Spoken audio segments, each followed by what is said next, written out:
Hello dear students, एक बार फिर से मैं आप सभी का स्वागत करता हूं रसायन फाउंडेशन चैनल पर, जिसमें कि हम लोग अभी ऑर्गेनिक केमिस्ट्री का टॉपिक पढ़ रहे थे। IUPAC नेमिंग कि किसी भी कार्बनिक यौगिक का नाम कैसे लिखते हैं। उसमें हम लोग पढ़ रहे थे सेकेंडरी प्रीफिक्स के बारे में, यानी कि प्रतिस्थापी ग्रुप के बारे में। प्रतिस्थापी ग्रुप बनाते कैसे हैं, उनका नाम क्या होता है, ये सब पढ़ रहे थे। उसमें भी हम लोगों ने स्टार्ट किया था जो इसके पहले वाले वीडियो में, वो था एल्केन को लेकर। एल्केन से प्रतिस्थापी ग्रुप कैसे बनाए जाते हैं, ठीक। तो उसमें हम लोगों ने अभी देखा था जो पिछले वीडियो में, कि जैसे ये मीथेन, मीथेन से हमने क्या किया था, एक हाइड्रोजन बाहर किया था। तो एक हाइड्रोजन बाहर करेंगे, इसकी एक वैलेंसी फ्री हो जाएगी। तो उसमें बताया था कि ये एन जो टर्म है वो बाहर हो जाएगा, माइनस हो जाएगा और ऐड हो जाएगा एल। तो इस ग्रुप का नाम बन जाएगा मिथाइल या मिथिल, ठीक। लेकिन इसी में अगर अगर मान लो कि हम इससे दो हाइड्रोजन बाहर कर दें, दो हाइड्रोजन बाहर कर दें, यानी इस कार्बन की हम क्या करें, दो वैलेंसी फ्री कर दें। ऐसे दो वैलेंसी फ्री कर दें। तो दो वैलेंसी जब फ्री कर देते हैं, तब इसका जो नाम बनता है उसे बोलते हैं मिथाइलिडीन। क्या बोलेंगे, मिथाइलिडीन, ठीक। अब देखो ये जो ग्रुप्स होते हैं, जैसे मान लीजिए कि हम बॉन्ड लाइन में आपको दिखा रहे हैं, जैसे मान लीजिए कि ये कोई आपकी एक पैरेंट चेन हो गई। इस पैरेंट चेन से अगर एक वैलेंसी के साथ आपने CH3 ग्रुप जोड़ा, तब तो ये क्या हो जाएगा, मान लेते हैं ये पूरा, ये यहाँ से लेकर यहाँ तक, ये ऐसे, ये पूरी आपकी क्या है, ये है पेरेंट चेन, यानी कि जनक श्रृंखला, ठीक। अगर एक वैलेंसी के साथ जोड़ते हैं तब तो ये ग्रुप बनेगा, मतलब ये वाला ग्रुप, तो इसको बोलेंगे मिथाइल, ठीक।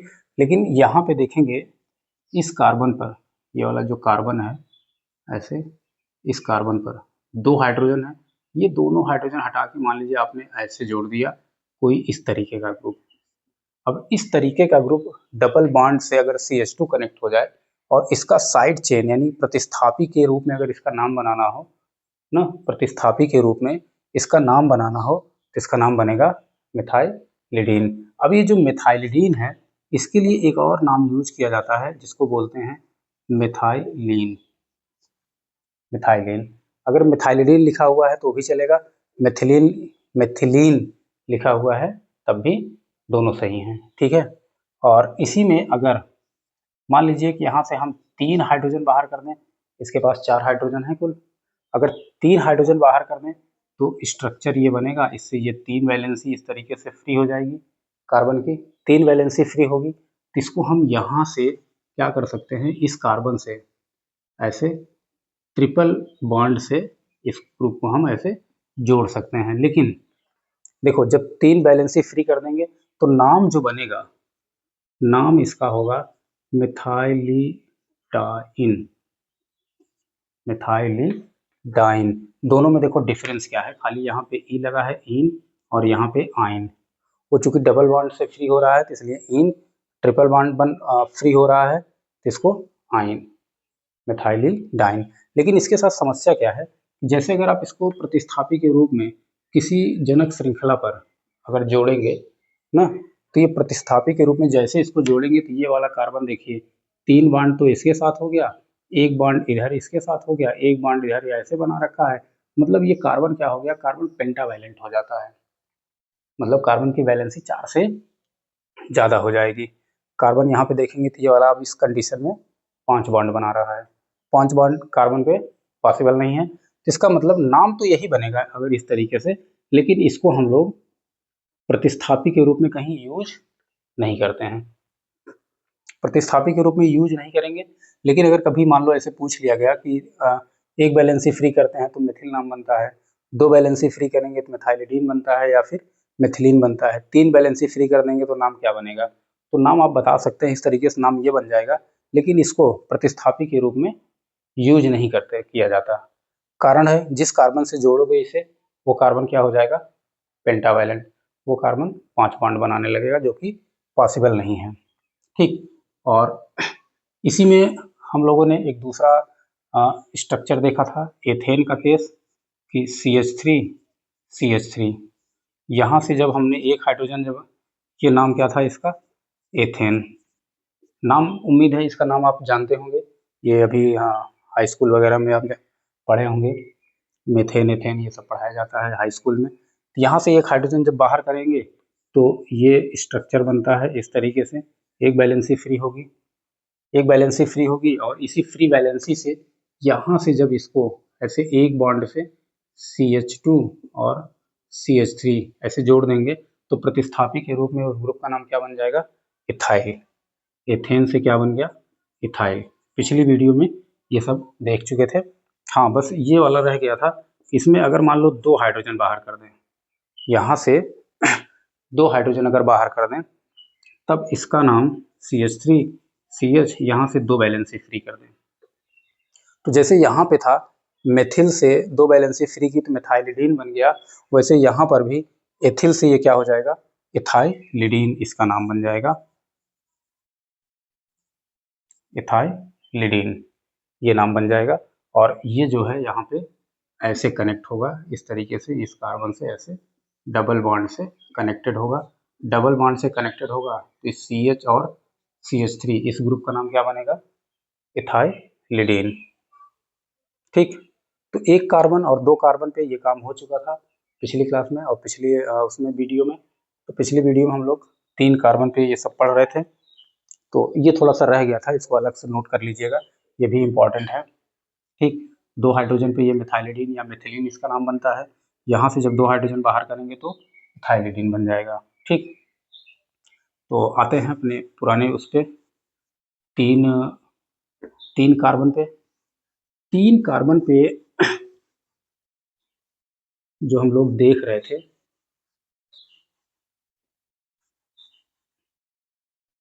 तीन कार्बन के लिए, तो 3 कार्बन को क्या बोला जाएगा, प्रोपेन।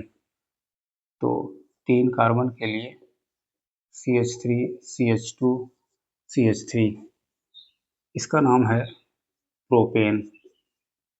3 कार्बन पे हम लोग क्या बोलेंगे इसे, प्रोपेन। अब यहाँ से एक हाइड्रोजन आप बाहर करिए, लेकिन अब की बार क्या होगा, यहाँ पे देखिए इसमें जो कार्बन है, क्या कौन सा हाइड्रोजन बाहर करेंगे, जैसे मान लो हम इसको नंबर दे दें ऐसे, ये पहला कार्बन, ये सेकंड कार्बन, ये 3 वाला कार्बन है, तो किस कार्बन से हाइड्रोजन बाहर करें, अब आपको इसमें स्पेसिफाई करना पड़ेगा। कारण यह है कि इसमें इस कार्बन को देखेंगे तो ये वाला कार्बन कैसा होगा, 1 डिग्री कार्बन है। ठीक, इस वाले कार्बन को देखेंगे तो ये वाला कार्बन 2 डिग्री कार्बन है। 1 डिग्री 2 डिग्री कार्बन पहचानना हमने पिछले वीडियो में बताया था, वहीं से इसको रिकॉल कर सकते हैं। ठीक, और इस वाले कार्बन को हम लोग क्या बोलेंगे, प्राइमरी कार्बन, क्योंकि ये कार्बन एक कार्बन से कनेक्टेड है, ये वाला कार्बन भी एक कार्बन से कनेक्टेड है, इसलिए वजह से ये सब 1 डिग्री कार्बन है। तो कहने का मतलब ये हुआ कि इस प्रोपेन में आपके पास 2 तरीके के कार्बन आ गए, 1 डिग्री और 2 डिग्री। 3 कार्बन है, लेकिन वो 3 कार्बन कैसे हैं, 2 तरीके से हैं, 2 कार्बन 1 डिग्री हैं और एक कार्बन 2 डिग्री है। तो ऐसे केस में 1 डिग्री कार्बन से जो अटैच्ड हाइड्रोजन है वो 1 डिग्री है, और 2 डिग्री कार्बन से जो हाइड्रोजन अटैच्ड है वो सेकेंडरी हाइड्रोजन या फिर 2 डिग्री हाइड्रोजन है। तो ऐसे में कार्बन अगर डिफरेंट हो गए तो हाइड्रोजन भी डिफरेंट हो गया। तो ऐसे केस में आपको स्पेसिफाई करना पड़ेगा कि आप कौन सा हाइड्रोजन बाहर कर रहे हो। ठीक, तो मान लेते हैं कि हम कौन वाला हाइड्रोजन बाहर कर रहे हैं, ये प्राइमरी वाला। प्राइमरी हाइड्रोजन क्या होगा, जो प्राइमरी कार्बन से कनेक्टेड होगा। तो प्राइमरी कार्बन से ये भी प्राइमरी है, ये भी प्राइमरी है, तो चाहे ये वाला यहाँ से एक हाइड्रोजन बाहर निकालिए, चाहे यहाँ से एक हाइड्रोजन बाहर निकालिए, आपको सेम स्ट्रक्चर मिलने वाला है। ठीक, तो मान लेते हैं कि हमने बाहर किया किससे, 1 वाले कार्बन से एक वैलेंसी फ्री की। ठीक, तो अब ये प्रोपेन था तो तरीका वही रहेगा, एक हाइड्रोजन बाहर करेंगे तो एन बाहर जाएगा और एल ऐड हो जाएगा, नाम बनेगा इसका प्रोपिल। इस ग्रुप का नाम क्या बन गया, प्रोपिल। ठीक, और उसके बाद अगर यहीं से मान लीजिए आपने 2 हाइड्रोजन बाहर किए, वो भी कौन से, प्राइमरी वाले, प्राइमरी वाले बाहर करेंगे तो ये CH3 CH2 ऐसे 2 वैलेंसी फ्री हो जाएगी, 2 वैलेंसी फ्री हो जाएगी। तब इसका नाम क्या हो जाएगा, प्रोपाइलिडीन। इस तरीके से नाम बनाएंगे, जैसे मिथाइलिडीन था, एथाइलिडीन था, वैसे ये क्या बन जाएगा, प्रोपाइलिडीन। ठीक, इस तरीके से। अब यहाँ से तीनों हाइड्रोजन बाहर करने का कोई मतलब नहीं है, क्योंकि 3 हाइड्रोजन बाहर करके आप यहाँ प्रतिस्थापी के रूप में इसको लगा नहीं सकते, क्योंकि जिस कार्बन से लगाएंगे वो कार्बन क्या हो जाएगा, वो कार्बन 5 बॉन्ड बनाने लगेगा, और जो कि पॉसिबल नहीं है। ठीक, अब अगर इसी में हम लोग क्या करें, यहाँ से अब की बार एक हाइड्रोजन बाहर करें, इससे एक हाइड्रोजन बाहर करें, एक हाइड्रोजन हमने बाहर किया, लेकिन कौन सा, सेकेंडरी वाला, मतलब ये हाइड्रोजन, ये जो 2 नंबर के कार्बन से अटैच्ड है, इस वाले हाइड्रोजन को अगर बाहर करें तो देखिए ये स्ट्रक्चर कैसे बन जाएगा, ये CH3 ऐसे रहेगा। अब यहाँ से एक हाइड्रोजन बाहर निकाल दिया हमने, ये ऐसे ही रहेगा, एक वैलेंसी ऐसे फ्री कर दी, एक वैलेंसी फ्री कर दी। अब ये वाला जो स्ट्रक्चर बन रहा है, प्राइमरी बाहर किया तो नाम क्या बना, प्रोपिल। ठीक, और अगर इसको बाहर कर देंगे, सेकेंडरी वाला हाइड्रोजन बाहर कर देंगे, तो स्ट्रक्चर ऐसे बनेगा, या फिर इसी को हम लोग ऐसे भी दिखा सकते हैं, CH3 CH CH3, ये वैलेंसी फ्री, ऐसे दिखा सकते हैं। या इसी को हम लोग ऐसे दिखा सकते हैं, यहाँ पर ये जो कार्बन है, इस कार्बन से 2 ऐसे मेथिल ग्रुप लगा है, ऐसे भी दिखा सकते हैं। ये आपको ऐसे देखो, ये वाला ग्रुप जो है अब यहीं से आपका स्टार्ट होता है एक्चुअल। ठीक है, इसको ऐसे भी दिखा सकते हैं, ऐसे भी दिखा सकते हैं, सारी बात सारा कुछ सेम है ना। इस कार्बन से देखिए 2 मेथिल लगा है, तो दोनों बार ऐसे मेथिल न लगा कर ट्वाइस कर दीजिए, वही चीज हुई। इसी को अगर आपको बॉन्ड लाइन में दिखाना हो तो बॉन्ड लाइन में इस कार्बन को दिखाते नहीं है, इस कार्बन को भी नहीं दिखाएंगे, इस कार्बन को भी नहीं दिखाएंगे, और ऐसे बैलेंसी फ्री कर देंगे। ठीक, ये सारी चीजें, सारे स्ट्रक्चर एक ही हैं, लेकिन उनको रिप्रेजेंट करने का तरीका अलग अलग है। ठीक है, रिप्रेजेंट करने का अलग अलग तरीका है, और इस वाले ग्रुप को हम लोग बोलते हैं आइसोप्रोपिल। इस वाले ग्रुप को क्या बोलेंगे, आइसोप्रोपिल। अच्छा, इसमें एक चीज ये भी ध्यान रखना है कि आइसोप्रोपिल जब लिखा जाता है ना, तो इसको इस तरीके से नहीं लिखते, आइसो लिखा, बीच में डैश लगा दिया, फिर प्रोपिल, ऐसे नहीं लिखते हैं। आइसोप्रोपिल हमेशा कैसे लिखा जाएगा, 1 वर्ड लिखा जाएगा, एक ऐसे एक शब्द में लिखा जाएगा, बीच में ऐसे कोई डैश, कोई हाइफन, डैश, समझ रहे हैं ना, ये सब नहीं रहेगा। ठीक है, तो ये ग्रुप क्या हो जाएगा, आइसोप्रोपिल। और कभी भी अगर आगे चल के देखेंगे, जब इसका नाम लिखना हम लोग शुरू करेंगे, तो आइसोप्रोपिल का जो आई होता है, आई, अगर कहीं एक से ज़्यादा प्रतिस्थापी होंगे, और अगर उनको अल्फ़ाबेटिकल ऑर्डर में, अल्फ़ाबेटिकल ऑर्डर समझ रहे हैं, अंग्रेजी का जो वर्णमाला क्रम है, उसमें अगर अरेंज करना होगा, तो ये आई आपका क्या होगा, अल्फ़ाबेटिकल प्रेफरेंस में जाएगा, मतलब ये आई कंसीडर किया जाएगा अल्फ़ाबेटिकल प्रेफरेंस में। ठीक, क्लियर है बात। अब यहीं से देखिए, अब यहीं से आपके जो एल्केन वाला पार्ट है, वहीं से अभी तक ये सारे जो सब्स्टिट्यूएंट हम लोग बना रहे थे, मेथिल, एथिल, प्रोपिल, ये सारे सब्स्टिट्यूएंट किस कैटेगरी में आएंगे, ये सारे के सारे सब्स्टिट्यूएंट सिंपल सब्स्टिट्यूएंट की कैटेगरी में आएंगे। लेकिन जैसे ही आप आइसोप्रोपिल बनाते हो, ये वाला स्ट्रक्चर बनाते हो, इसका नाम अब 2 तरीके से लिखा जा सकता है। इसका नाम सिंपल सब्स्टिट्यूएंट की तरह लिख सकते हैं, यानी सरल प्रतिस्थापी की तरह लिख सकते हैं, और इसका नाम कॉम्प्लेक्स यानी जटिल प्रतिस्थापी की तरह भी लिख सकते हैं। ठीक, आइए थोड़ा सा उसको देखते हैं कि ये कैसे लिखेंगे। ठीक है, इतना नोट करिए, फिर आगे बढ़ते हैं। चलिए ठीक है, कभी अगर जैसे नोट ना कर पाइए तो उसके लिए सबसे अच्छा तरीका होता है, वीडियो को थोड़ा सा बैक करेंगे, बैक करके पॉज कर लेंगे, तो आपको ये मिल जाएगा। ठीक, अब इसी को देखते हैं कैसे सिंपल सब्स्टिट्यूएंट के रूप में और इसी को कॉम्प्लेक्स के रूप में कैसे दिखाएंगे। ठीक, जैसे मान लेते हैं ये तो प्रतिस्थापी हैं, प्रतिस्थापी ग्रुप है, तो इसका मतलब क्या हुआ, ये किसी जनक श्रृंखला यानी पैरेंट चेन पे लगा होगा। अब पैरेंट चेन हम अभी के लिए पैरेंट चेन अपने से ऐसे मान लेते हैं कि अगर ऐसे कार्बन की चेन है और इसको हमने क्या कर रखा है, ऐसे इसको पैरेंट चेन मान रखा है। आगे चल के पैरेंट चेन कैसे डिसाइड करेंगे कैसे नहीं, वो आगे जब मैं आईपीएससी रूल बताऊंगा तो है, लेकिन अभी के लिए मान लेते हैं कि ये क्या है, आपकी जनक श्रृंखला है, उस पर ये ग्रुप लगा हुआ है। इसको कहीं जोड़ देते हैं, कहीं भी जोड़ दीजिए, क्योंकि हमें इस नाम नहीं बनाना है, खाली सीखना है कि आइसोप्रोपिल सिंपल सब्स्टिट्यूएंट कैसे है और यही चीज कॉम्प्लेक्स सब्स्टिट्यूएंट के रूप में कैसे लिखा जाएगा। तो देखिए ये CH वैलेंसी जहां से फ्री होगी, देखना इस कार्बन को वहां से ले जाके नहीं जोड़ेंगे, इस कार्बन को वहां ले जाके नहीं जोड़ेंगे, क्यों, क्योंकि इस कार्बन ने अपने 4 बॉन्ड बना रखे हैं, इस कार्बन ने भी अपने 4 बना रखे हैं। वैलेंसी फ्री यहाँ से आपने एक हाइड्रोजन इस कार्बन से निकाला है, इस कार्बन से निकाला है, मतलब इस कार्बन की वैलेंसी आपने फ्री कर रखी है। तो ऐसे केस में यही वाला कार्बन यानी कि ये वाला कार्बन या फिर ये वाला कार्बन यही जाके वहां से जुड़ेगा, और इस कार्बन से देखोगे तो ऐसे 2 CH3 ग्रुप लगे हैं, 2 CH3 ग्रुप लगे हुए हैं। तो इसको हमने बोला अगर इसका नाम अब 2 तरीके से बना सकते हैं, इस वाले ग्रुप का नाम आप 2 तरीके से बना सकते हैं। एक तो इसका नाम जैसे कि यहाँ से देखिए, इसको हम लोग बोलेंगे आइसोप्रोपिल।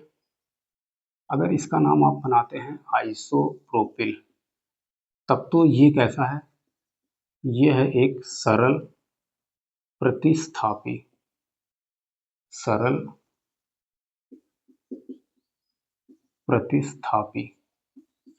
प्रतिस्थापी हो जाएगा। तो उसका मतलब क्या होगा, उसका मतलब ये हो जाएगा, आप आइसोप्रोपिल इसको ब्रैकेट में नहीं लिखेंगे। दूसरा, अगर यही इसमें एक बार और लगा होगा, तब 2 बार के लिए क्या यूज करेंगे, डाई आइसोप्रोपिल, अगर एक बार और लगा होगा तो।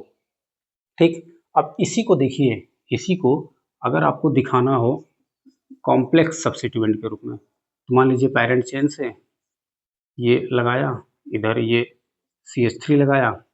अब बात को समझिएगा ध्यान से। ठीक, अगर यहाँ पे हम एक हाइड्रोजन लगा दें ऐसे अभी, तो मान लेते हैं ये अभी हमने मान रखा है, यही आपकी क्या है, पैरेंट चेन है, यानी जनक श्रृंखला यही है, ये हमने मान रखा है। हमें ये प्रतिस्थापी के रूप में इसका नाम बनाना सीखना है। ठीक, तो अगर ऐसे लगा होगा तो ये देखिए तो एथिल ग्रुप है, तो अभी इसका प्रतिस्थापी के रूप में नाम क्या है, एथिल। ठीक, लेकिन अगर इसी एथिल पर हम यहाँ से एक हाइड्रोजन हटा के इसी पे एक CH3 लगा दें, देखिए यही वाला ग्रुप बन गया। अब जब ग्रुप बन गया तो इसको एथिल के रूप में भी तो हम इसका नाम बना सकते हैं, एथिल, जो कि एक खुद प्रतिस्थापी है, उसके ऊपर ये मेथिल और प्रतिस्थापी के रूप में जाकर लग रहा है, यानी प्रतिस्थापी के ऊपर प्रतिस्थापी, यानी सब्स्टिट्यूएंट के ऊपर सब्स्टिट्यूएंट। तो किस कैटेगरी में आ जाएगा, कॉम्प्लेक्स की कैटेगरी में, यानी जटिल प्रतिस्थापी। ठीक, तो अब देखिए इसका नाम कैसे बनाएंगे। इसमें जो रूल होता है नाम बनाने का, वो सबसे पहला रूल यही होता है कि ये वाला कार्बन आपका, ये प्रतिस्थापी का जो कार्बन आपके पैरेंट चेन से डायरेक्ट कनेक्टेड होता है, उसे हमेशा नंबर 1 देते हैं, हमेशा नंबर 1। ये रूल एकदम ध्यान में रखिएगा, इस वाले कार्बन को हमेशा क्या देंगे, नंबर 1। और ये कार्बन कौन सा होना चाहिए, जो आपकी कार्बन श्रृंखला से, यानी जो मेन कार्बन श्रृंखला है यानी पैरेंट चेन, उससे कनेक्टेड, इस कार्बन को हमेशा 1 देंगे। फिर उसके बाद लंबी चेन की तरफ जाएंगे, अब चाहे इधर आइए चाहे इधर जाइए, आपको 2 ही कार्बन मिलने वाले हैं, तो ये हो जाएगा दूसरा कार्बन। अब इस दूसरे कार्बन पे देखिए ये क्या हो गया, वो पहले कार्बन पे ये मेथिल एक साइड चेन बना, यानी कि ये प्रतिस्थापी बना, ये प्रतिस्थापी है इसके ऊपर और ये खुद प्रतिस्थापी है इसके ऊपर। कहने का मतलब ये प्रतिस्थापी के ऊपर प्रतिस्थापी बन रहा है। इसका मतलब ये कॉम्प्लेक्स सब्स्टिट्यूएंट। इसका नाम लिखना होगा। देखिए, एक पे मेथिल ग्रुप, तो 1 मेथिल, इसका नाम बनाएंगे 1 मेथिल, और उसके बाद कुल कितने, 2 कार्बन, 1 मेथिल, और ये है क्या, एथिल। ये कॉम्प्लेक्स सब्स्टिट्यूएंट हो गया। अब कॉम्प्लेक्स है तो इसको हमेशा कैसे लिखेंगे, ब्रैकेट में। इसको हमेशा कैसे लिखेंगे, ब्रैकेट में। अब इसके आगे वो नंबर होगा जिस कार्बन से ये कनेक्टेड होगा, वो बाद में देखेंगे जब नंबरिंग वगैरह सीख लेंगे तब। ठीक, तो आइसोप्रोपिल को हम लोग 1 मेथिल एथिल भी लिख सकते हैं। अगर आइसोप्रोपिल लिखते हैं तो इसका मतलब वो कैसा है, सरल प्रतिस्थापी है। और अगर 1 मेथिल एथिल लिखते हैं तो ये कैसा है, एक जटिल प्रतिस्थापी, यानी कॉम्प्लेक्स सब्स्टिट्यूएंट। बात क्लियर हुई कि नहीं, जटिल प्रतिस्थापी। ठीक, अब अगर ऐसे ही, अब देखिए इसी में, अब देखिए रूल क्या होगा। मान लो कि इसी पे एक बार और अगर ये लगा होता, ऐसे 2 बार, एक बार ये हो गया, एक बार वही सेम ग्रुप ऐसे लग गया, तो सरल प्रतिस्थापी के लिए रूल क्या था कि अगर सेम, एक या सेम या मतलब एक ही तरह का सब्स्टिट्यूएंट अगर 2 बार लगा हो, उसको, उसके लिए हम लोग प्रीफिक्स यूज करते हैं क्या, डाई। तो इसे हम इसके क्या लिखेंगे, लिखते डाई आइसोप्रोपिल। लेकिन अगर ये वाला नाम लिखते हैं इसी आइसोप्रोपिल के लिए, अगर ये वाला नाम लिखते हैं, मतलब कॉम्प्लेक्स सब्स्टिट्यूएंट के रूप में इसका नाम लिखते हैं, अगर ये एक बार और ऐसे हो, इसी पेरेंट चेन पर ये एक बार और लगा हो, तो अब इसको डाई, अब 2 बार हो गया ना, देखो एक बार ये पूरा हो गया यहाँ पे, एक बार ये यहाँ पे पूरा हो गया, 2 बार हो गया, और दोनों ही क्या है, दोनों सेम सब्स्टिट्यूएंट है, सेम सब्स्टिट्यूएंट है। तो अब की बार इसको डाई टर्म यहाँ नहीं यूज करेंगे। डाई टर्म हमेशा किसके लिए यूज किया जाता है, सरल प्रतिस्थापी के लिए, डाई ट्राई टेट्रा ये सब उसके लिए यूज किया जाता है। इसके लिए क्या यूज करेंगे, इसके लिए यूज करेंगे हम लोग बिस टर्म यूज करेंगे, क्योंकि 2 बार है तो ये लिखा जाएगा बिस 1 मेथिल एथिल। ठीक, डाई टर्म यहाँ पे नहीं यूज करेंगे। मतलब क्या हुआ, मतलब हुआ आइसोप्रोपिल इस वाले ग्रुप को 2 तरीके से लिखा जा सकता है, सरल प्रतिस्थापी के रूप में और कॉम्प्लेक्स प्रतिस्थापी के रूप में।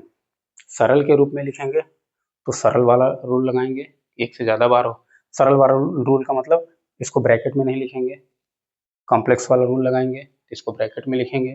दूसरा, अगर एक से ज़्यादा बार होगा ये, तो डाई ट्राई टेट्रा ये सब यूज करेंगे। अगर ये एक से ज़्यादा बार हुआ तो बीस ट्रिस ये सब टर्म यूज करेंगे। ठीक, ये हो गया क्लियर। और अब की बार इसी से हम क्या करते हैं, यहाँ देखो 2 हाइड्रोजन है इस कार्बन के पास, अगर दोनों हाइड्रोजन बाहर निकाल लें, हो सकता है ना कि दोनों हाइड्रोजन बाहर निकाल लें। और एक चीज़ इसमें थोड़ा सा इसको अच्छे से नोट कर लीजिएगा, आइसोप्रोपिल ऐसे ये 4 तरीके से रिप्रेजेंट किया जाता है, 4 तरीके से आपको ऐसे लिखा मिल सकता है। कभी हम ऐसे सीखे रहते हैं, ऐसे मिल गया, लगता है ये क्या आ गया, या ऐसे सीखे हैं इस तरीके से आ गया, तो फिर वही दिक्कत कौन सा ग्रुप है, या फिर ऐसे सीखे हैं आ गया ऐसे बॉन्ड लाइन में ना। तो ये चीज़ थोड़ा सा आपको ध्यान में रखना पड़ेगा, ये चारों क्या है, एक ही हैं। ठीक, चलिए इतना नोट करिए, फिर आगे बढ़ते हैं।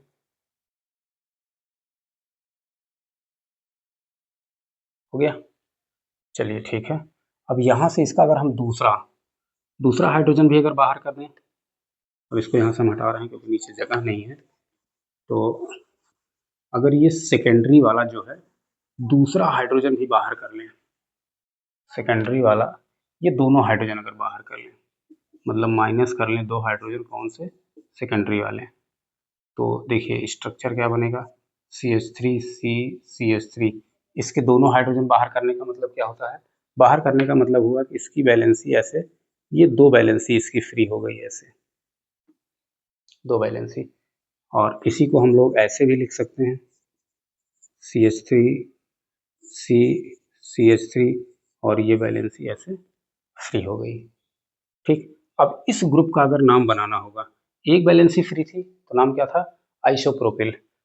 सेम उसी कार्बन से अगर दूसरा हाइड्रोजन भी हटा दें तो नाम बन जाएगा क्या, आइसोप्रोपाइलिडीन।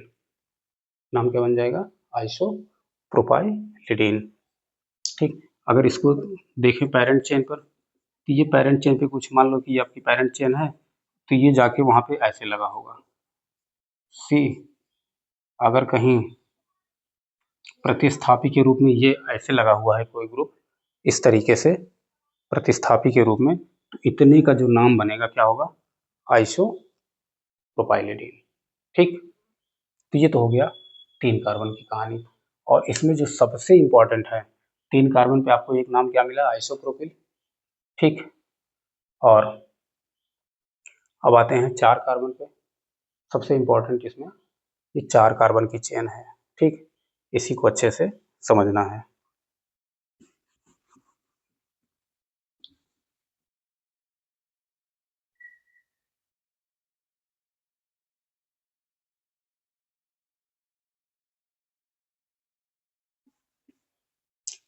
देखिए ये सब थोड़ी सी एडिशनल इन्फॉर्मेशन है।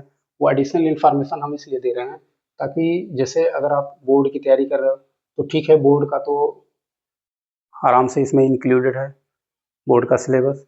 लेकिन जैसे जो बच्चे जेई या फिर नीट के लिए भी 11-12 से ही सोचने लगते हैं, ये उनके बारे में उनके लिए है।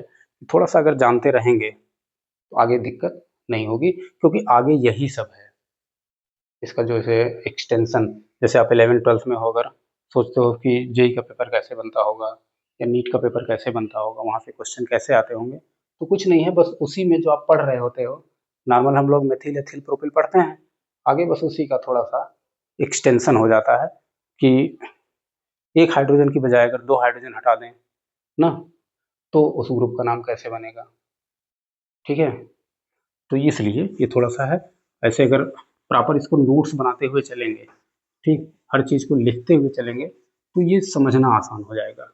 हो सकता है एक बार ऐसा भी हो सकता है कि एक बार में चीज़ें क्लियर ना हो, नोट्स बनाएंगे, दोबारा इसको रिवाइज करेंगे, तो चीज़ें समझ में आ जाएंगी। ठीक, तो देखते हैं 4 कार्बन पे। 4 कार्बन पे अगर लेते हैं C4, अब यहाँ हाइड्रोजन कितने हो जाएंगे, 10।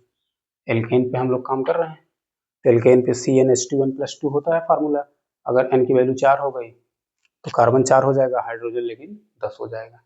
अब ये जो C4H10 बना, ये तो इसका क्या बना, आणविक सूत्र है, मतलब मॉलिक्यूलर फार्मूला ये।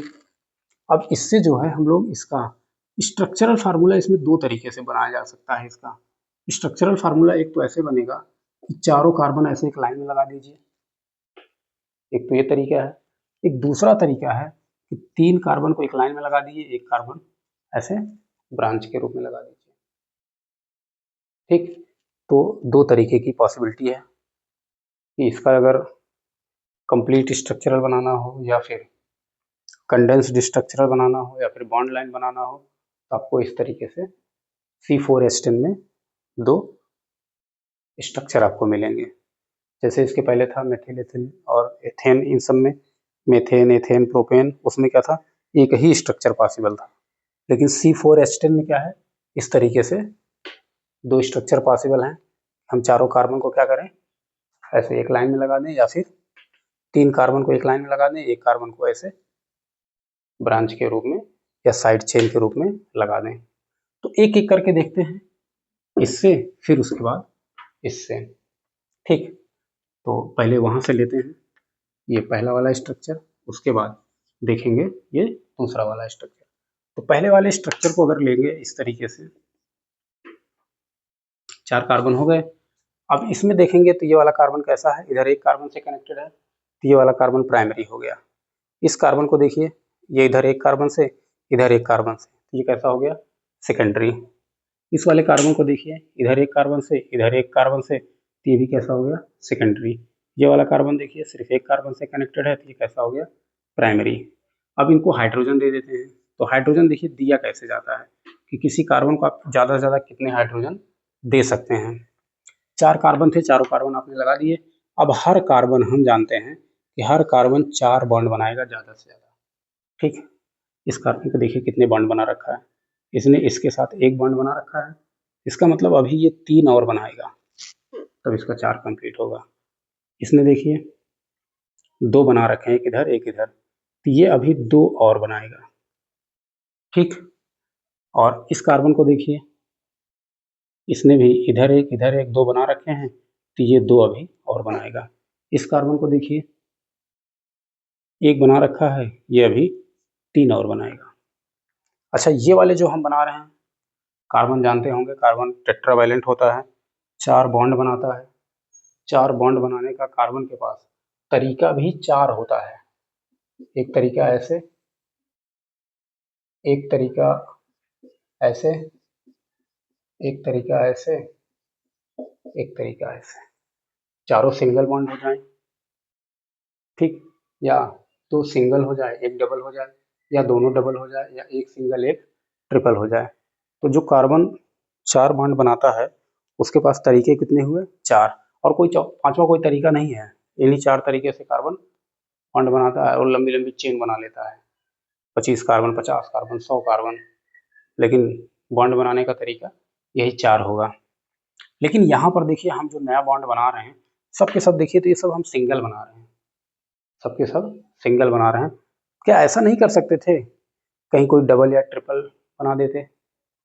यहाँ नहीं बना सकते। उसका रीजन, क्योंकि कार्बन के बाद इसमें क्या है अगला? हाइड्रोजन। कार्बन तो सिंगल, डबल, ट्रिपल तीनों तरीके के बॉन्ड बना लेता है, लेकिन जो हाइड्रोजन है, ये हाइड्रोजन की समस्या है, वो सिंगल से ज़्यादा बना नहीं सकता। ठीक है, हाइड्रोजन डबल बॉन्ड नहीं बना सकता, वो हाइड्रोजन की प्रॉब्लम है, कार्बन की प्रॉब्लम नहीं है। कार्बन तो कोई रहेगा डबल बनाने वाला तो उसके साथ वो डबल बना लेगा, ट्रिपल वाला रहेगा, कोई ट्रिपल बॉन्ड बनाने वाला रहेगा तो उसके साथ वो ट्रिपल बना लेगा। लेकिन जो हाइड्रोजन है, यहाँ पर कार्बन के अलावा यहाँ पे क्या है? हाइड्रोजन, और हाइड्रोजन सिर्फ और सिर्फ सिंगल बॉन्ड बनाता है। चाहो तो ये भी थोड़ा सा ऐसे नोट कर लीजिए, काम आएगा। हाइड्रोजन हो या हेलोजन, हेलोजन का मतलब फ्लोरीन, क्लोरीन, ब्रोमीन और आयोडीन, ये सब इनकी प्रॉब्लम है, ये सिर्फ और सिर्फ सिंगल बॉन्ड बनाते हैं, मतलब एकल बंध जिसे बोलते हैं, एकल बंध, सिंगल बॉन्ड। ऐसे ऑक्सीजन हो गया, सल्फर हो गया, ये सब आपके डबल बॉन्ड बना सकते हैं, द्विबंध, द्विबंध, द्विबंध बनाते हैं। जिसका मतलब क्या हमेशा द्विबंध ही बनाएंगे? ऐसा नहीं है, ये 2 बॉन्ड बना सकते हैं। वो बनाने का तरीका इनके पास देखिए क्या होगा, या तो ऑक्सीजन ऐसे 2 के साथ सिंगल बॉन्ड से कनेक्ट हो जाए, या फिर ये ऑक्सीजन किसी के साथ ऐसे डबल बॉन्ड से कनेक्ट हो जाए।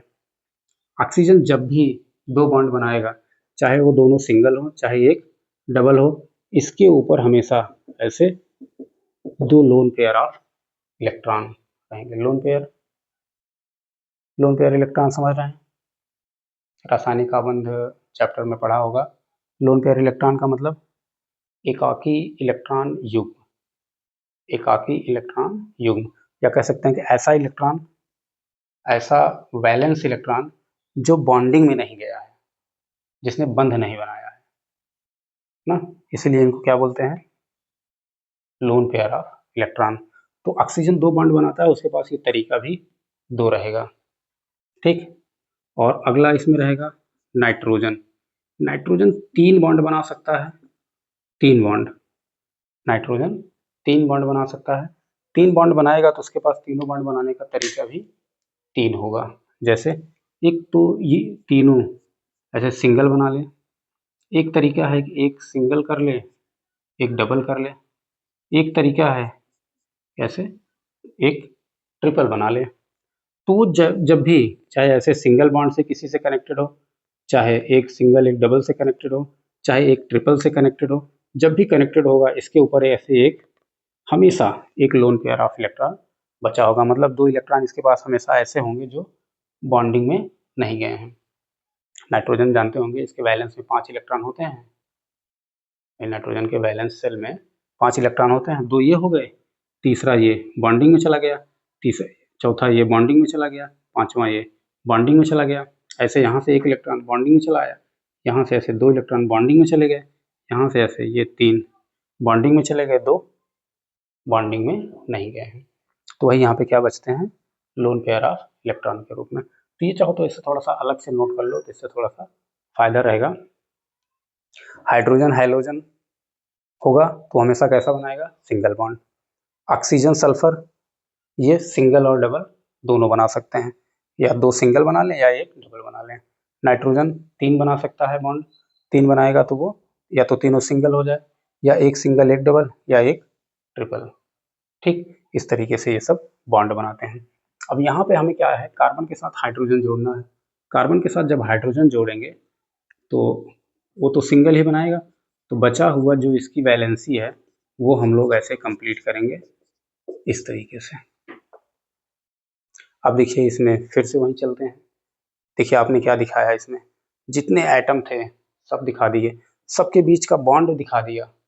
तो जैसे ये मॉलिक्यूलर फार्मूला यानी आणविक सूत्र है, वैसे इसको क्या बोलेंगे। अब ये अगर मॉलिक्यूलर फार्मूला है तो इसको स्ट्रक्चरल फार्मूला बोलते हैं, संरचनात्मक सूत्र बोलते हैं इसको। जैसे ये हो जाएगा आपका आणविक सूत्र,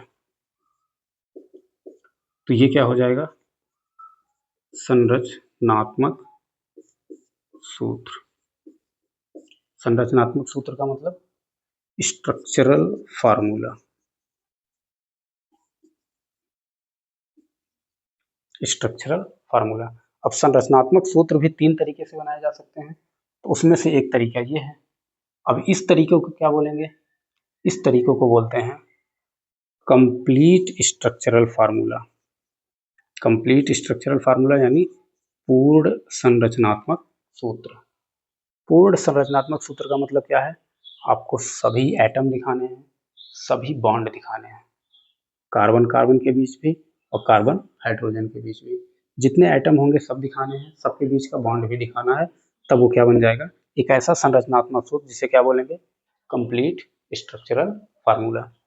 अब इसी को एक तरीका ऐसा भी है, हम इसको ऐसे दिखाएं, कुछ बॉन्ड दिखाएं कुछ ना दिखाएं, ऐसे। देखिए इसमें हमने कार्बन कार्बन के बीच का दिखाया लेकिन कार्बन हाइड्रोजन का नहीं दिखाया। या फिर ऐसा कर दें, इसी में किसी के बीच का कोई बॉन्ड ना दिखाएं, किसी के बीच का कोई बॉन्ड ना दिखाएं ना, कुछ दिखाएं कुछ ना दिखाएं, या फिर कुछ भी ना दिखाएं लेकिन हाँ एटम सभी दिखाने पड़ेंगे। तो ऐसे स्ट्रक्चरल फार्मूला को हम लोग क्या बोलते हैं, कंडेंस्ड स्ट्रक्चरल फार्मूला, या फिर हिंदी में इसे क्या बोलेंगे, संघनित संरचनात्मक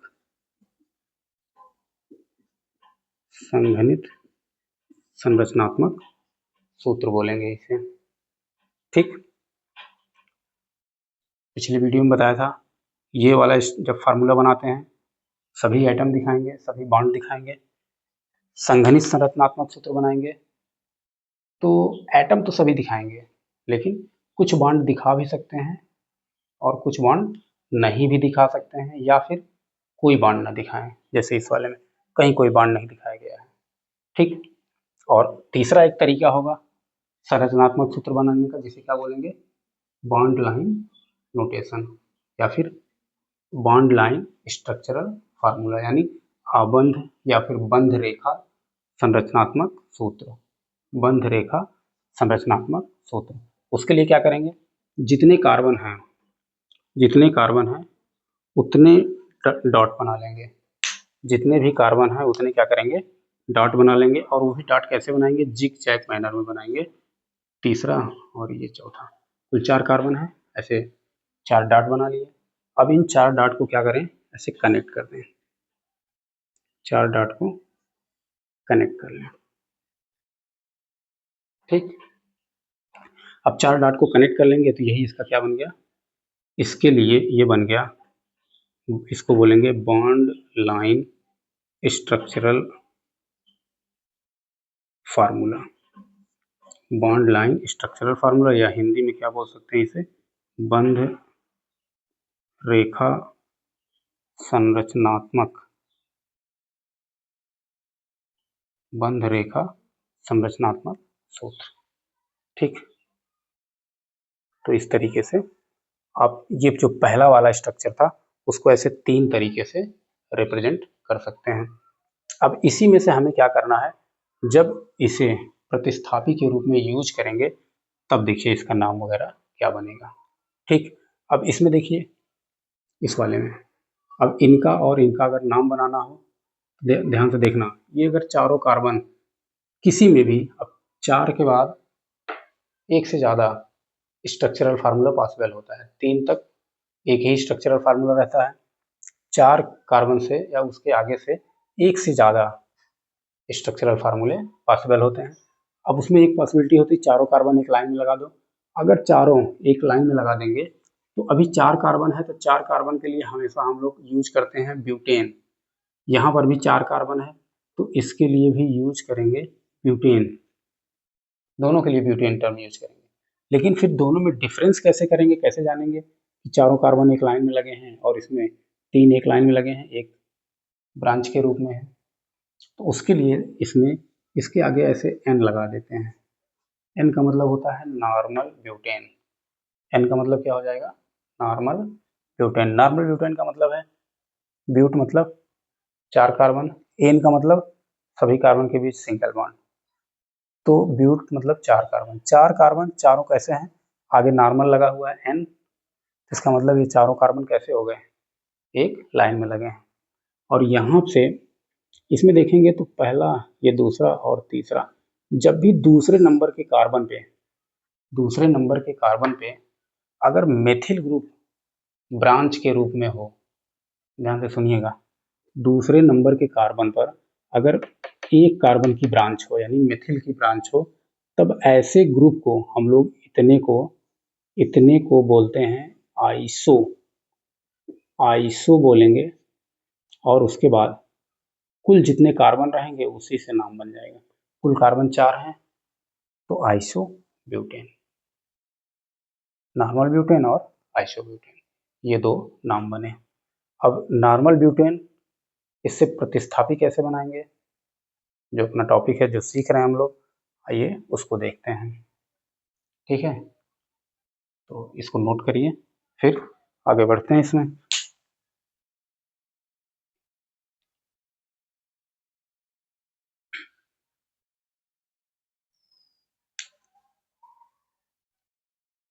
चलिए अब स्टार्ट करते हैं इस नॉर्मल ब्यूटेन से, इसको प्रतिस्थापी के रूप में जब यूज किया जाएगा तो इसके नाम क्या बनेंगे।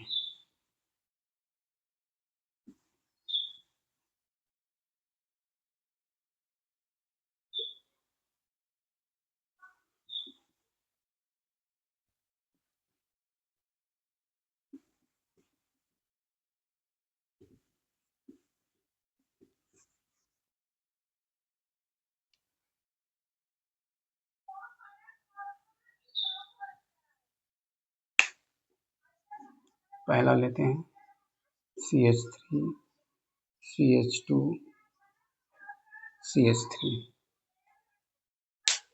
ठीक, अब इसमें देखेंगे तो ये वाला कार्बन आपका, ये कार्बन ये प्राइमरी है, ये सेकेंडरी है, ये कार्बन सेकेंडरी है, ये कार्बन प्राइमरी है।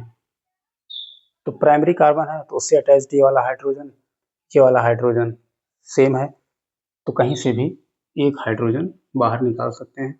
मान लीजिए कि एक हाइड्रोजन निकाला आपने, वो भी कौन सा, प्राइमरी वाला। अब प्राइमरी वाला है, चाहे यहाँ से निकाल दीजिए चाहे यहाँ से निकाल दीजिए, स्ट्रक्चर और नाम सेम आएगा। तो मान लेते हैं हमने यहाँ से निकाला CH2 एक वैलेंसी ऐसे फ्री कर दी। ठीक, इसका नाम था नॉर्मल ब्यूटेन। ये जो नॉर्मल ब्यूटेन है ये IUPAC नेम नहीं है, अगर किसी के आगे नॉर्मल लगा हुआ है मतलब वो IUPAC नेम नहीं है, वो एक कॉमन नेम है।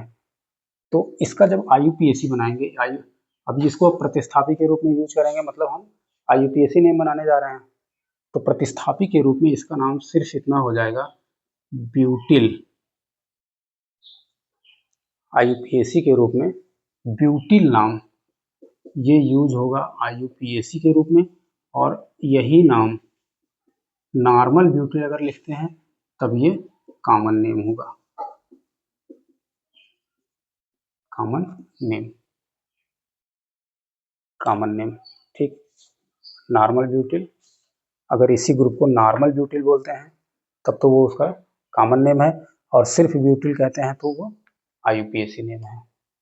ठीक, अब यहाँ से इसमें ऐसा कर सकते हैं, ये 2 हाइड्रोजन बाहर करें वही प्राइमरी से, तो ये बन जाएगा CH3 CH2, ये ऐसे 2 वैलेंसी बाहर फ्री हो जाएगी। 2 वैलेंसी अगर फ्री हो जाएगी तब इस वाले ग्रुप का नाम क्या बोलेंगे, एक वैलेंसी फ्री हुई, इल ऐड हुआ, और अगर 2 वैलेंसी फ्री होती है तो ब्यूटाइलिडीन इसे बोलते हैं। क्या बोलेंगे, ब्यूटाइलिडीन, अगर 2 वैलेंसी फ्री होती है तो। 3 वैलेंसी 3 हाइड्रोजन हटाने का कोई मतलब नहीं है, क्योंकि प्रतिस्थापी के रूप में इसको लगा नहीं सकते, क्योंकि जहाँ पे लगाएंगे जिस पेरेंट चेन पर, वो क्या हो जाएगा, वहाँ का कार्बन पेंटावैलेंट हो जाएगा, जो कि पॉसिबल नहीं है। अब यहाँ से हटाते हैं ये वाला, अभी इसमें एक टाइप का और हाइड्रोजन है सेकेंडरी टाइप का, तो अब की बार एक हाइड्रोजन बाहर करते हैं, वो भी सेकेंडरी वाला। सेकेंडरी, अब चाहे यहाँ से बाहर कर लीजिए चाहे यहाँ से बाहर कर लीजिए, स्ट्रक्चर नाम सब कुछ सेम आएगा। कहीं से बाहर कर लीजिए, मान लेते हैं हमने कहाँ से हटाया, यहाँ से हटाया। ठीक, तो ये स्ट्रक्चर बन जाएगा CH3 CH, ये एक वैलेंसी फ्री हो जाएगी, ये CH2 और ये CH3, ऐसे बना। ठीक, इसी चीज को हम लोग ऐसे भी लिख सकते हैं, ये CH ये वाला, इसको ऐसे कर लें। अब इस कार्बन से देखिए इधर एक तरफ ऐसे मेथिल लगा हुआ है, इसी कार्बन से एक तरफ एथिल लगा हुआ है। देखिए यही चीज है, देखिए ये वाला कार्बन, इसको हमने यहाँ बना लिया ऐसे।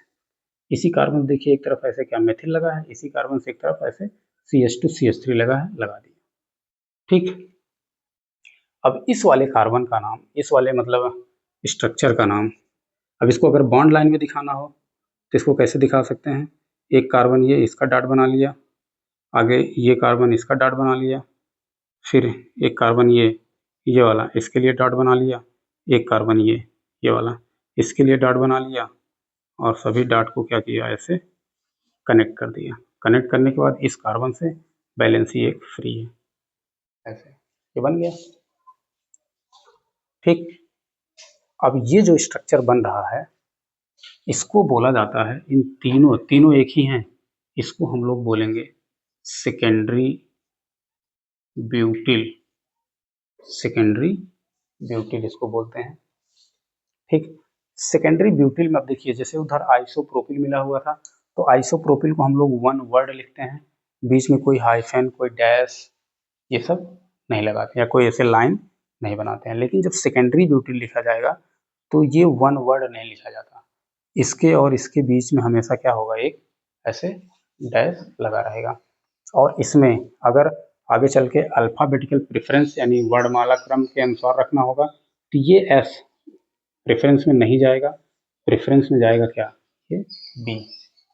मतलब किसी के साथ अगर इसको कंपेयर करना होगा, तुलना करना होगा, तो ये एस से नहीं कंपेयर करेंगे, इस बी से तुलना करेंगे। ठीक, तो ये बन गया सेकेंडरी ब्यूटिल। और जब ये सेकेंडरी ब्यूटिल बनता है तो ये एक सरल प्रतिस्थापी के रूप में है, ये नाम सरल प्रतिस्थापी। सरल प्रतिस्थापी मतलब सिंपल सब्स्टिट्यूएंट। अगर कहीं ये एक से ज़्यादा बार लगा होगा तो इसके लिए डाई टर्म यूज करेंगे, 3 बार लगा होगा तो ट्राई सेकेंडरी ब्यूटिल लिखेंगे, इस तरीके से यूज कर सकते हैं। लेकिन इसी चीज़ को देखिए, इसी को हम लोग कॉम्प्लेक्स के रूप में भी इसका नाम बना सकते हैं। कॉम्प्लेक्स के रूप में देखिए इसका नाम कैसे बनाएंगे, जैसे मान लीजिए एक ऐसे कार्बन की चेन है, इसको हमने मान लेते हैं, इसको हमने मान लिया यही क्या है, ये पेरेंट चेन है, मतलब सबसे लंबी वाली चेन यही है। इसको हमने मान लिया है। ठीक, अब इससे ये साइड चेन के रूप में ये वाला ग्रुप लगाते हैं। यहाँ से ये कार्बन लगाया, ये हाइड्रोजन। अब इस कार्बन जहाँ से वैलेंसी फ्री थी, देखो जो वैलेंसी फ्री होगी ना वही जाके इससे लगेगा।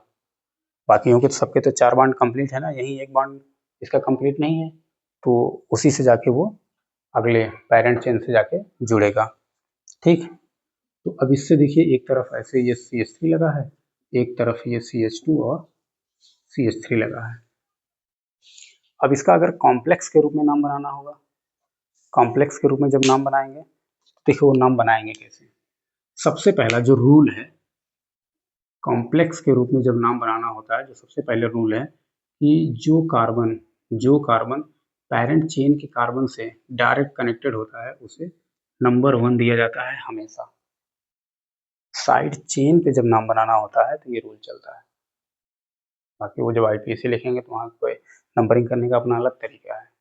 ये जब साइड चेन यानी कि सब्स्टिट्यूएंट का नाम बनाना होता है तो उसके लिए ये रूल है कि जो कार्बन पेरेंट चेन से यानी सबसे लंबी वाली श्रृंखला से जुड़ा होता है उसे हमेशा क्या देंगे 1। अब उसके बाद फिर इस पर भी वही सर्च करेंगे, लंबी चेन इधर जाएंगे तो 1 2 3 3 कार्बन, इधर गए तो 1 2 2 कार्बन, तो इसका मतलब ऐसे जाएंगे तो ये हो जाएगा 2, ये हो जाएगा 3, मतलब ये बन गई आपकी लंबी चेन। अब इस लंबी चेन पे ये क्या मिल गया आपको, मेथिल साइड चेन के रूप में, और ये खुद ये पूरा का पूरा ग्रुप खुद इस पे साइड चेन के रूप में है यानी प्रतिस्थापी के रूप में है। तो इसका मतलब क्या हो गया, ये वाला एक ऐसा प्रतिस्थापी है जो किसी दूसरे के ऊपर, जो कि खुद किसी के ऊपर प्रतिस्थापी है। कहने का मतलब ये कॉम्प्लेक्स सब्स्टिट्यूएंट बन रहा है। कॉम्प्लेक्स सब्स्टिट्यूएंट बनेगा तो नाम इसका कैसे लिखेंगे, 1 पे मेथिल है, 1 मेथिल और इधर 1 2 3 3 कार्बन तो प्रोपिल। अब चूंकि कॉम्प्लेक्स है तो इसे हमेशा ब्रैकेट में लिखेंगे, इसे हमेशा ब्रैकेट में लिखेंगे। कहने का मतलब अगर सेकेंडरी ब्यूटिल टर्म यूज करते हैं, सेकेंडरी ब्यूटिल टर्म, तब तो वो उस पर रूल लगाएंगे सरल प्रतिस्थापी का, मतलब इसको ब्रैकेट में नहीं लिखेंगे। 2 बार होगा तो डाई यूज करेंगे, 3 बार होगा तो ट्राई यूज करेंगे। लेकिन अगर इसका ये वाला नाम, मतलब ये अगर जटिल प्रतिस्थापी के रूप में अगर इसका ना इसी का नाम जटिल प्रतिस्थापी के रूप में यूज करेंगे तब तो आपको कॉम्प्लेक्स सब्स्टिट्यूएंट वाला रूल लगाना पड़ेगा। ठीक, और कॉम्प्लेक्स सब्स्टिट्यूएंट वाला रूल लगाना पड़ेगा तो सबसे पहला रूल तो यही है, उसका नाम क्या करिए आप ऐसे ब्रैकेट में लिखिए। अगर एक से ज़्यादा बार है तो डाई ट्राई ये सब ना यूज करके क्या यूज करेंगे, 20 30 ये सब यूज करेंगे। और अल्फ़ाबेटिकल प्रेफरेंस की बात आएगी तो ये सेकेंडरी का ये S प्रेफरेंस में नहीं जाएगा, इसका B प्रेफरेंस में जाएगा। ठीक, और कॉम्प्लेक्स सब्स्टिट्यूएंट के लिए अगर प्रेफरेंस की बात आती है तो इसका ये जो पहला लेटर है, जो पहला लेटर है ये चाहे कुछ भी हो, ABCDEFG कुछ भी हो, ये पहला लेटर हमेशा अल्फ़ाबेटिकल प्रेफरेंस में जाता है। कुछ भी हो, A से लेकर Z तक कुछ भी हो ये प्रेफरेंस में यही जाएगा।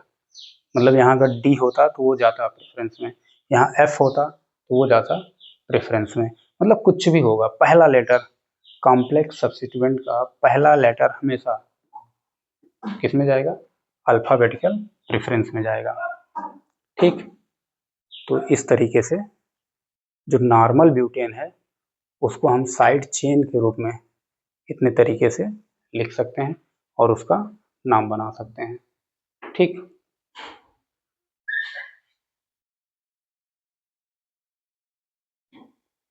चलिए अब इसी पे आइसोब्यूटेन वाला देख लेते हैं जो कि सबसे ज़्यादा इम्पोर्टेंट है। हालांकि ये सेकेंडरी ब्यूटिल, देखिए अब आपको यहाँ से, अब देखिए आपका काम क्या रहेगा, आपको 2 चीज़ें मिल गई हैं। एक तो आइसोप्रोपिल, मतलब कि आइसोप्रोपिल का वो तो कुछ भी हो सकता है, आइसो ग्रुप क्या होता है उसकी पहचान आपको होनी चाहिए। सेकेंडरी ग्रुप क्या है उसकी पहचान होनी चाहिए। सेकेंडरी का मतलब सिंपल इतना है कि सेकेंडरी कार्बन से वैलेंसी फ्री हो, सेकेंडरी कार्बन से वैलेंसी फ्री हो तो बनेगा सेकेंडरी। अब सेकेंडरी उसके बाद जितने कार्बन होंगे 1 2 3 4 कार्बन है तो सेकेंडरी ब्यूटिल हो गया, एक कार्बन और यहीं बढ़ा देते तो सेकेंडरी पेंटिल बन जाता ना, इस तरीके से। तो सेकेंडरी का मतलब क्या हो जाएगा कि सेकेंडरी कार्बन से, देखिए सेकेंडरी कार्बन से आपने हाइड्रोजन हटाया है, वहीं से वैलेंसी फ्री की है, तो सेकेंडरी कार्बन से जब वैलेंसी फ्री करते हैं तो उससे जो ग्रुप बन के आता है उसे ही क्या बोलेंगे, सेकेंडरी। ठीक, तो अगला इसमें देखते हैं, ये नॉर्मल ब्यूटेन की जगह अगला स्ट्रक्चर लेते हैं आइसो ब्यूटेन। ठीक, कितना हो गया, ओके। देखिए ये थोड़ा सा ऐसा हो सकता है कि ये एक बार में ये क्लियर ना हो, कारण ये है कि नॉर्मली जब 11th-12th के स्टूडेंट को आईपीसी पढ़ाते हैं नॉर्मली ये मेथिल एथिल पे ले जाके छोड़ देते हैं। ठीक, फिर उसमें क्या होता है कि हाई स्कूल लेवल तक का क्वेश्चन रहता है तो हो जाता है, जैसे ही थोड़ा सा कोई स्ट्रक्चर आ गया तो फिर नहीं हो पाता, फिर परेशान होने लगते हैं, यार पढ़ा लेकिन यूपीएससी में कॉन्फिडेंस नहीं आया, क्या करें। तो ये थोड़ा सा ये पूरी इन्फॉर्मेशन है, ये पूरी इन्फॉर्मेशन आपको क्या करनी पड़ेगी, सीखनी पड़ेगी अगर चाहते हैं कि ऑर्गेनिक केमिस्ट्री का, जैसे होता नहीं किसी किसी को देखते हैं, अच्छा ऑर्गेनिक केमिस्ट्री की एक खास बात होती है, अगर आती है तो पूरी आती है, नहीं आती है तो नाम तक लिखना मुश्किल हो जाता है इसमें, सही बता रहा हूँ, इसका नाम नहीं लिख पाते हैं। 11th की बात नहीं कर रहा हूँ, 12th जो बोर्ड दे रहे हों या फिर जो जेई नीट की तैयारी कर रहे हों, नाम लिखने में दिक्कत होती है, नाम तक नहीं लिख पाते हैं, इसकी रिएक्शन क्या कराएंगे, इसकी और प्रॉपर्टीज़ के बारे में क्या बात करेंगे। तो ये आपको मिल रहा है तो आपको क्या करना है कि इसका एक प्रॉपर नोट्स बनाना है, नोट्स बना के ये सारी इन्फॉर्मेशन कलेक्ट करनी है, और अगर मान लो कुछ चीज़ें नहीं समझ में आती हैं आप कमेंट करके बताइएगा, उसे हम फिर से कोशिश करेंगे कि थोड़ा सा कुछ और अगर मेरे पास होगा कि और कुछ सिंपल तरीके से उसे एक्सप्लेन कर पाएँ तो वो चीज़ भी आपको प्रोवाइड करेंगे। ठीक, तो इसमें नॉर्मल ब्यूटेन के बाद थोड़ा सा इसका आइसोब्यूटेन पे कंप्लीट कर लेते हैं। अब देखिए इसमें जब नोट्स बनाएंगे तो ऐसा लगेगा कि थोड़ा सा लेंदी होता जा रहा है, उसका रीज़न ये है कि बीच बीच में ये जो छोटी छोटी इन्फॉर्मेशन है वो सब भी इसी में इंक्लूड होती जा रही हैं, तो ये हमेशा चलेगा, यही नहीं कोई भी टॉपिक रहेगा, क्योंकि कुछ टॉपिक ऐसे होते हैं वो सब टॉपिक उनको बोले जाते हैं, जो मेन टॉपिक है उसी में छोटा सा उसका कुछ पार्ट रहेगा तो वो भी आपको वहीं पे सीखना पड़ेगा, उसके लिए कोई अलग से चैप्टर या फिर अलग से ऐसा कुछ नहीं है कि अलग से वो पढ़ाया जाए। ठीक है, तो अगला स्ट्रक्चर इसमें देखते हैं, सेकंड वाला आइसोब्यूटेन। आइसोब्यूटेन क्या था, CH3 CH CH3 CH3 ये था।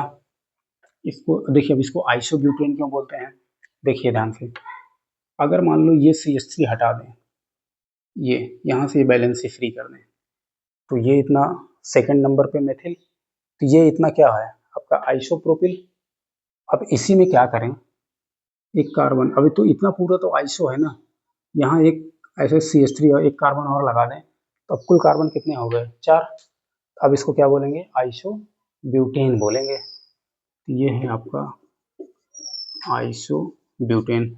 अब इसमें देख लेते हैं, थोड़ा सा हमें हाइड्रोजन बाहर निकालने हैं तो देख लेते हैं कि हाइड्रोजन क्या सभी कुल कितने हैं, 10 हाइड्रोजन है, तो उस 10 में से कितने हाइड्रोजन आइडेंटिकल हैं या फिर एक टाइप के हैं और कितने हाइड्रोजन अलग टाइप के हैं। तो उसके लिए देखिए ये वाला कार्बन कैसा है, ये है प्राइमरी, ये वाला कार्बन कैसा है, ये भी प्राइमरी, ये वाला कार्बन कैसा है, ये भी प्राइमरी है, लेकिन इस वाले कार्बन को देखिए जरा, ये वाला कार्बन, अब ये वाला कार्बन देखिए, इधर एक कार्बन से कनेक्टेड है, इधर एक कार्बन दूसरा हो गया, इधर एक ये तीसरा, तो ये वाला कार्बन नीचे एक आगे एक पीछे एक, कुल 3 कार्बन से कनेक्टेड है, तो ये वाला कार्बन कैसा हो गया, टर्शियरी कार्बन। तो प्राइमरी कार्बन से जो अटैच्ड हाइड्रोजन है वो तो प्राइमरी हो गई, तो प्राइमरी कार्बन तो इसमें 3 और प्राइमरी हाइड्रोजन 9, तो 9 प्राइमरी हैं, तो इसमें से कहीं से भी क्या कर सकते हैं, कोई हाइड्रोजन हम लोग बाहर निकाल सकते हैं। यहाँ से चाहे हाइड्रोजन बाहर निकाल लीजिए, चाहे ये वाला हाइड्रोजन बाहर निकाल लीजिए, चाहे ये वाला हाइड्रोजन बाहर निकाल लीजिए, आपको स्ट्रक्चर और नाम सेम आएगा सब। तो हम बाहर करते हैं इससे, एक हाइड्रोजन बाहर किया और वो भी कौन सा, प्राइमरी वाला। प्राइमरी वाला हाइड्रोजन जब बाहर कर लेंगे तो ये हो जाएगा, मान लेते हैं कि हमने यहाँ से बाहर किया CH3 CH CH3 ये CH2 ये ऐसे फ्री कर लिया। अब ये आइसोब्यूटेन है, तो वहाँ से वैलेंसी फ्री की, तो ये ग्रुप हो जाएगा आइसोब्यूटिल, इसको बोल देंगे अब, क्योंकि सिंपल क्या था, हाइड्रोजन बाहर करेंगे, एन बाहर जाएगा, इल अंदर आएगा, तो एन बाहर गया, इल ऐड हो गया, तो नाम बन गया आइसोब्यूटिल। ठीक, अब ये जो आइसोब्यूटिल है, देखिए ये भी आपका कैसा है, एक सरल प्रतिस्थापी है। अगर ये वाला नाम यूज करते हैं तो ये भी कैसा है, एक सरल प्रतिस्थापी है।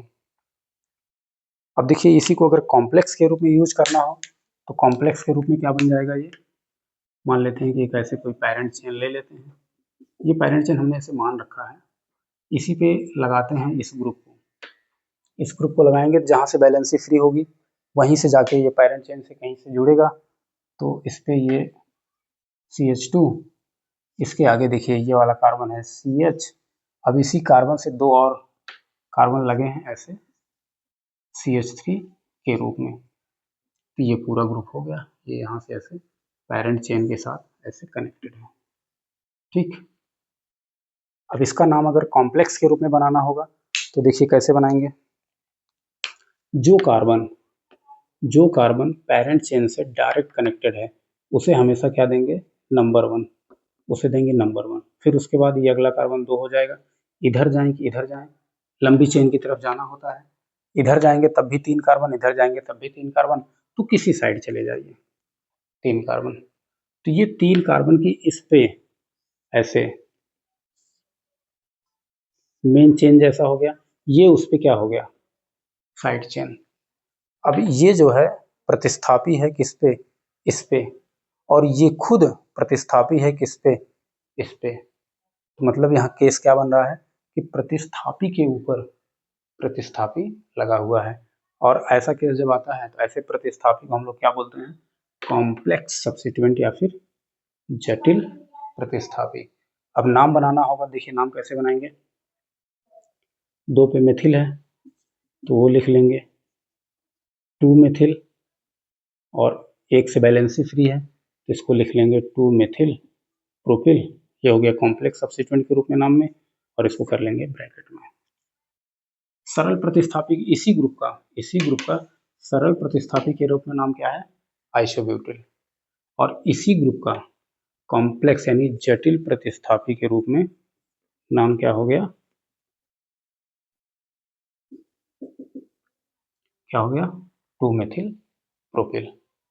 अब सरल और जटिल में बस 2 ही 3 डिफरेंस है, पहला ये ब्रैकेट के अंदर नहीं लिखा जाएगा, जटिल वाला हमेशा ब्रैकेट के अंदर लिखा जाएगा, तीसरा और अगला डिफरेंस इसमें क्या होगा, अगर ये 1 से ज़्यादा बार हुआ तो इसके लिए डाई ट्राई टेट्रा ये सब यूज करेंगे, अगर ये 1 से ज़्यादा बार हो गया तो इसके लिए बेस ट्रिस ये सब यूज करते हैं। ठीक, तो ये नाम बन गया। अब यहाँ से भी अगर दूसरा हाइड्रोजन हटाएंगे तो आइसोब्यूटाइलिडीन बन जाएगा, अब उस पर नहीं जा रहे हैं, कारण है कि वो आप बना लेंगे, एक हाइड्रोजन और बाहर कर दिया, 2 बैटरी हो जाएगा तो ब्यूटिल है, तो ब्यूटाइलिडीन हो जाएगा वो। ये तीसरा वाला हाइड्रोजन ये बाहर करते हैं, एक हाइड्रोजन बाहर किया, वो भी कौन सा, टर्सरी वाला। टर्सरी वाला अगर बाहर करेंगे तो स्ट्रक्चर देखिए क्या बनेगा, CH3C, और इससे ये CH3, ये CH3, ये बैलेंसी ऐसे फ्री कर लेंगे ना। ये इसी चीज को हम लोग ऐसे भी दिखा सकते हैं कि CH3C ये बैलेंसी फ्री है, मतलब एक कार्बन है उससे 3 CH3 ग्रुप लगा है, एक कार्बन है उससे 3 CH3 ग्रुप लगा है, और एक बैलेंसी उसकी फ्री है, इसी को हम लोग बॉन्ड लाइन में दिखा सकते हैं। एक कार्बन है, उस बॉन्ड लाइन में कार्बन दिखाया नहीं जाता ये, तो ये वाला कार्बन जिससे ये वैलेंसी फ्री है, इसके साथ ऐसे एक, ये दो और ये 3 कार्बन अटैच, तो ये हो जाएगा इसका बॉन्ड लाइन नोटेशन। अब इस वाले का जो नाम बनता है इसको बोलते हैं टर्शियरी ब्यूटिल। इस वाले को क्या बोलेंगे? Tertiary butyl. और जब ये टर्शियरी ब्यूटिल टर्म यूज करते हैं तो ये सरल प्रतिस्थापी के रूप में ये नाम है, सरल प्रतिस्थापी के रूप में। ठीक, वही सारा रूल इस पे भी चलेगा, सरल प्रतिस्थापी वाला। और टर्शियरी का टी, अच्छा ये भी वन वर्ड नहीं लिखा जाता, जैसे सेकेंडरी में नहीं लिखते थे, ऐसे टर्शियरी, सेकेंडरी हो या टर्शियरी, बीच में हाइफन या एक डैश लगाया जाएगा। इसका टी, जैसे सेकेंडरी का एस अल्फ़ाबेटिकल प्रेफरेंस में नहीं जाता था, ये भी अल्फ़ाबेटिकल प्रेफरेंस में नहीं जाएगा, ये बी जाएगा। ठीक, ये तो सरल प्रतिस्थापी के रूप में नाम हो गया। इसी को अगर कॉम्प्लेक्स में लिखना हो, देखिए क्या लिखेंगे, इसी सेम चीज को,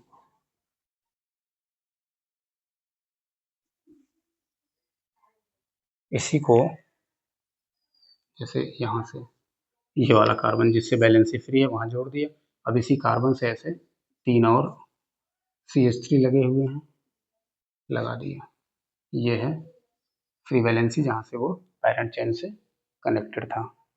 नाम बनाना होगा तो सबसे पहले वो कार्बन जो पैरेंट चेन से कनेक्टेड है उसे क्या देंगे? नंबर 1, उसे देंगे नंबर 1। अब उसके बाद फिर से दूसरा किस डायरेक्शन में जाना है? जिधर ज़्यादा कार्बन मिले, तो कहीं भी जाइए आपको 2 ही कार्बन मिलने वाले, चाहे इधर जाइए चाहे इधर चाहे इधर, कहीं भी चले जाइए 2 कार्बन। तो ये 2 कार्बन की इस पर ये मेन चेन हो गई, उस पर ये दोनों क्या हो गए? साइड चेन, साइड चेन यानी प्रतिस्थापी। ठीक, इसका जब नाम बनाना होगा तो ये बनेगा 1 पे ये मेथिल 2 बार है तो 1,1 डाई, इसको ऐसे लिखेंगे 1,1 डाई मेथिल, और ये 2 कार्बन एथिल, और चूंकि कॉम्प्लेक्स है तो ऐसे लिखेंगे। अच्छा, IPSC का एक रूल और भी है, थोड़ा सा ध्यान रखेंगे, आगे चल के मान लो और क्लियर करेंगे। जैसे दो दो नंबर्स अगर आ जाएं ऐसे, तो नंबर को हमेशा कामा से सेपरेट करते हैं, नंबर और अल्फ़ाबेट के बीच ऐसे एक डैश लगाते हैं, ये भी IPSC का रूल है। आप 2 नंबर के बीच में कामा लगाएंगे, नंबर और अल्फ़ाबेट के बीच में डैश लगाएंगे, तो ये कैसा है? ये जटिल प्रतिस्थापी के रूप में ये नाम है। जटिल प्रतिस्थापी वाला रूल लगेगा, ब्रैकेट में लिखा जाएगा, एक से ज़्यादा बार होगा, 20 टर्म यूज होगा, ये सारा कुछ इस पे रहेगा। ठीक, चलिए तो एल्केन का केस तो फिलहाल कंप्लीट हो गया 4 कार्बन तक। एक आध केस इसमें और है 5 कार्बन वाला, नियोपेंटिल नाम सुना होगा, वो सब नेक्स्ट उसमें वीडियो में देखेंगे। ठीक, और उसके बाद हम लोग उसी में एल्कीन, एल्काइन और एरीन जो स्टार्टिंग में लिया था उनसे सब्स्टिट्यूएंट के नेम कैसे बनाते हैं, यानी प्रतिस्थापी का नाम कैसे बनाते हैं, वो सब नेक्स्ट वीडियो में देखेंगे। ओके, ठीक।